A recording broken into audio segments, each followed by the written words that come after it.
You know, I was going to start this video off with a jump scare, but then I saw that I haven't done an Xtevens analysis since Christmas of last year, and honestly, that's scarier than any jump scare could be, though not as scary as running into a gangbanger. But don't worry though, I am not a gangbanger. I don't believe in dueling for consent. That made no sense without the context, so let me give you the context. Anamapia and her best friend Brano are heading home from a convenience store at midnight because Anamapia's caffeine fix is more important than the risk of running into gangbangers. Don't worry, Brano. They usually challenge you to a duel first, and they'll leave you alone if you win. That line has so much implication, like, if you accept the duel, does that mean you accept to the gangbanging? If you refuse the duel, does that mean they skip right to the banging? And she said, usually, meaning sometimes they do, sometimes they don't. I guess it depends on the banger. Like, obviously it's supposed to be a joke, but this joke has so many layers to it. Anyway, Anamapia and Brano are jumped by a member of a rival team, Team Overdrive. And he may or may not be a gangbanger. It's never made clear, and I do not want to incriminate this doll with a serious accusation like that. This individual challenges Anamapia to a duel in order to earn his team more points. And Anamapia asks why he wants to duel two pros like them. He calls them mid, and Anamapia has one of her biggest outbursts in the series. It's on now. Anamapia agrees. Now, I would love to tell you this man's name, but unfortunately, he doesn't have one. Out of the three members of Team Overdrive, only one of them has a name. Copter, the team's leader, which is now my new headcanon as to how he became leader. Remember to thank your parents, kiddies. Even if your name sucks, at least you have one. Some people don't get that luxury. Anyway, I gotta call them something. Crow and Raven are overused, so they're out. The shoebill stork is way too intimidating to be associated with this guy. You know what? I'm calling him Joe, because Konami named two bird guys Joe, and I refuse to see that as a coincidence. But now that we're up to speed, let's quit our stalling and get brawling.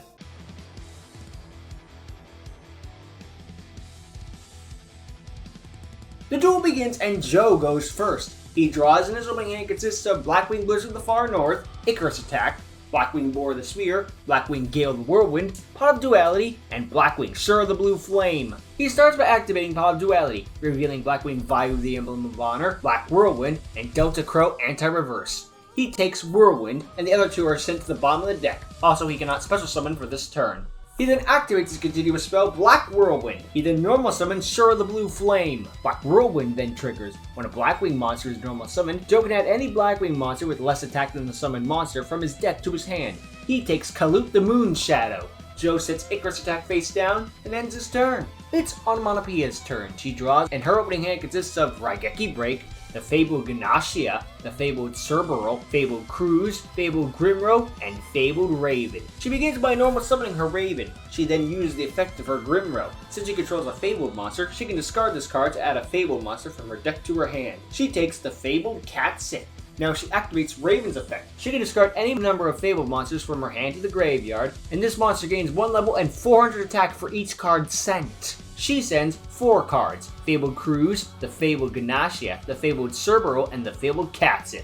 Thus, Raven becomes level 6 with an attack of 2,900. But her goal wasn't to beat Stick, because Fableds work like Dark Worlds, meaning when they're discarded, their effects trigger. So, in order, Catsit destroys a monster the opponent controls. Shura has his feathers plucked. Cerberus summons itself. Ganashia special summons itself with 200 extra attack points. And Cruise revives a level 4 or lower Fabled monster from the graveyard. Grimro is resurrected. Next, she sets Raigeki Break face down, then has her level 2 Cerberus tune her level 3 Ganashia to Synchro Summon level 5 Fabled Raging. Raging's effect activates on summon. Anamapia can draw until she has 2 cards in her hand. She draws the Fabled Kushano and the Fabled Chawa. Joe asks if she'd like to attack with everything, but Anamapia says that she's not done yet. Next, she has her level 6 Raven tune her level 4 Grimro to Synchro Summon level 10 Fabled Leviathan.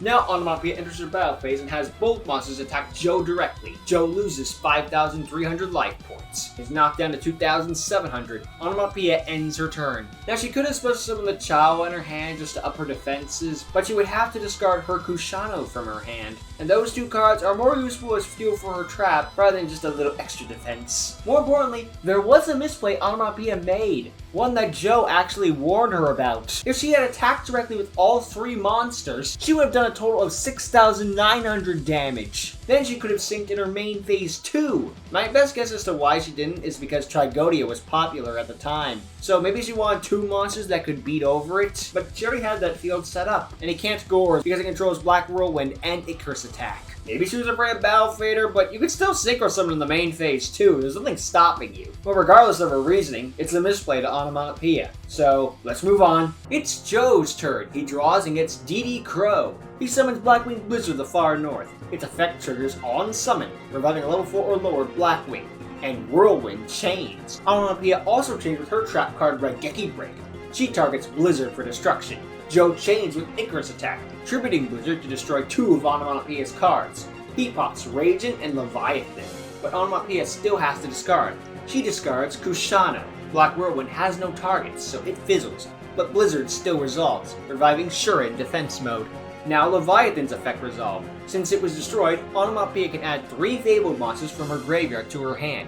She targets Raven, Grimro, and Cruz. Joe chains that back to making the effect of the DD Crow in his hand. By discarding it, he can banish one of Onomatopoeia's monsters in the graveyard. He banishes Raven. She gets the other 2 regardless, though. Now, because Joe controls a Blackwing monster, he can special summon both Boar the Spear and Gale the Whirlwind from his hand, which he does. He then has his level 3 Gale tune his level 4 Shura to synchro summon Blackwing Armor Master. Battle phase, Joe gets payback and has both of his Blackwing monsters attack Anamapia directly, causing 4,200 points of damage, and knocking her down to 3,800 life points. Joe ends his turn. It's Anamapia's turn. She draws and gets Mystical Space Typhoon. She begins by activating the effect of the Kushano in her graveyard. By discarding a Fabled monster, she can return this card to her hand. She discards Chawa to do this, then normal summons Kushano. Next she uses Grimro's effect, discarding it to add to her hand the Fabled Nozuchi. Now she uses Nozuchi's effect, discarding another Fabled monster, Cruz, to special summon itself. Then Cruz revives Grimro once more. Now she has her level 3 Kushano tune her level 4 Grimro and level 2 Nozuchi. To synchro summon, level 9, Trishula, Dragon of the Ice Barrier. Trishula activates its effect on summon. She gets to banish 1 card from Joe's hand, field, and graveyard. From the grave, she banishes Gale. From the field, Armor Master. And from his hand, the last card, Kalut. Battle phase, Trishula attacks Bora, dealing 1,000 damage to Joe. Main phase 2, she sets Mystical Space Typhoon face down and ends her turn. It's Joe's turn. He draws and gets his second Blackwing Blizzard of the far north. He normal summons it and uses its effect, targeting Bora. Whirlwind chains, but before he can pick a target, Anamapia chains with her set Mystical Space Typhoon to destroy Whirlwind. Whirlwind fizzles, but Blizzard resolves, and Bora hops onto the field. No problem, Joe has his level 2 Blizzard tune his level 4 Bora to synchro summon level 6 pre-errata Goyo Guardian. Never forget that the whole reason that this thing has an errata is because the OCG thought it was too powerful and toxic. But apparently Max C is perfectly healthy for the game. Praise be thy holy bug! Joe orders Goyo to attack Trishula. Trishula is destroyed and Onomatopoeia takes 100 damage. Goyo's effect activates. Since it destroyed a monster in battle, it can special summon that monster to Joe's side of the field in defense mode. Joe ends his turn, reminding Onomatopoeia that she has no field or hand, so she better draw something broken. It's Anamapia's turn. She draws and gets Fiendsmith Lurie. Fabled Lurie, yes. She uses Kushano's effect from the graveyard, discarding Lurie to add Kushano back to her hand. Lurie's effect activates. Since it was discarded, it revives itself. After that, she normal summons Kushano. She then has her level 3 Kushano tune her level 1 Lurie to synchro summon level 4, the Fabled Kudabi in attack mode. Battle phase, she attacks and destroys Trishula. Anamapia ends her turn. It's funny how that better draw something broken comment aged. For years, Lurie would have been considered a mid-draw, but now thanks to Fiendsmith, that is drawing a broken card. It's just funny how time affects this game, right? It's Joe's turn. He draws and gets Blackwing, Sirocco the Dawn, a brick. He enters his battle phase and has Goyo attack Kudabi. Anamapia takes 600 damage. Because Anamapia has 0 cards in her hand, Kudabi cannot be destroyed in battle. Joe ends his turn. It's Anamapia's turn. She draws and gets the Fabled Ruby Ruda. She normal summons this tuner monster. She then has her level 4 Ruby Ruda tune the level 4 Kudabi to synchro summon level 8 Fabled Valkyris. Battle phase. It attacks and destroys Goyo Guardian. Joe takes 100 damage. Anamapia ends her turn. And for those not keeping track, this is where the duel would have ended if she had attacked with everything instead of making the Great Leviathan. Sometimes bigger is not always better. It's Joe's turn. He draws and gets something broken. Monster Reborn. Now, because Anamapia is the only one with monsters out, Joe's allowed to normal summon Sirocco the Dawn without tributing, which he does. Next, he activates Monster Reborn to revive Shura the Blue Flame in attack mode. Next, he activates Sirocco's effect, giving Shura the combined attack points of all Blackwings on the field except Shura's to Shura. So basically, Shura gains 2,000 attack points, but it's the only monster that's allowed to attack this turn.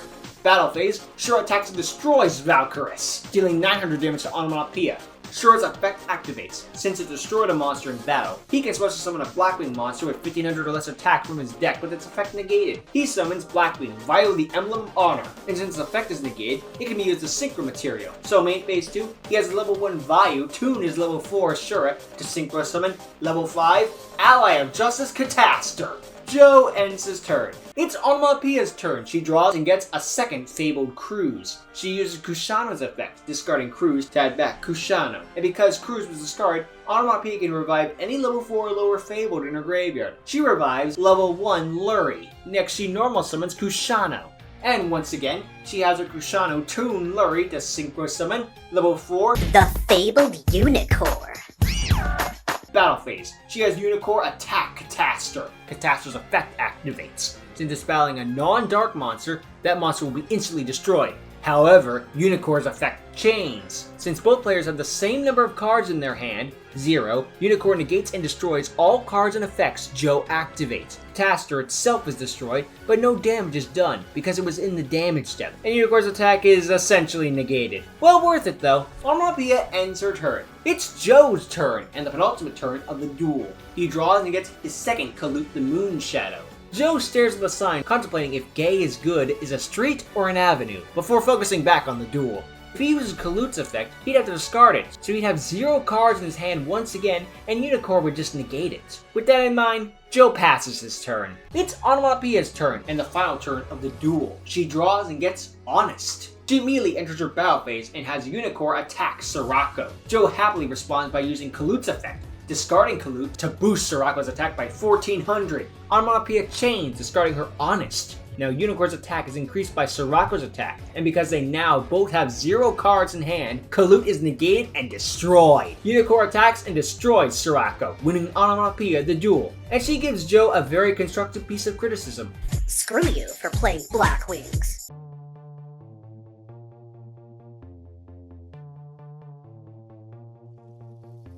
So could Joe defeat Anamapia? Sadly, no. He went through every possible conclusion and still came to the best outcome every single time. Even in the event that he didn't Kalut on the last turn, Anamapia would still use On's effect anyway to secure the win. So he was screwed regardless. Hell, there's even a pro edition of this duel where he gets Maxine in his opening hand instead of Gale, and he still loses. And even gets run over by Ramisha's car. His biggest misplay was clearly calling Anamapia mid. Brano? Maybe. Onemoneptia? Hell no. As for Onemoneptia, she dueled very well and never broke concentration on this duel. She only made one mistake early on, but even then that misplay would have only gotten her the win earlier, and she still won in the end in a more climactic way. So maybe some misplays are a good thing. And honestly, in the end, I think both duelists put on a very good duel. And thankfully, there was no gang banging. But what do you all think? Did you notice any misplays that I missed? Let me know in the comments below, and be sure to check out Xtevens' channel if you haven't already. And if you haven't, what's wrong with you? Go check it out, it's awesome. Link is in the description. With all that said, thank you for watching, I hope you enjoyed, and I hope you all have a happy Halloween. Until next time, goodbye!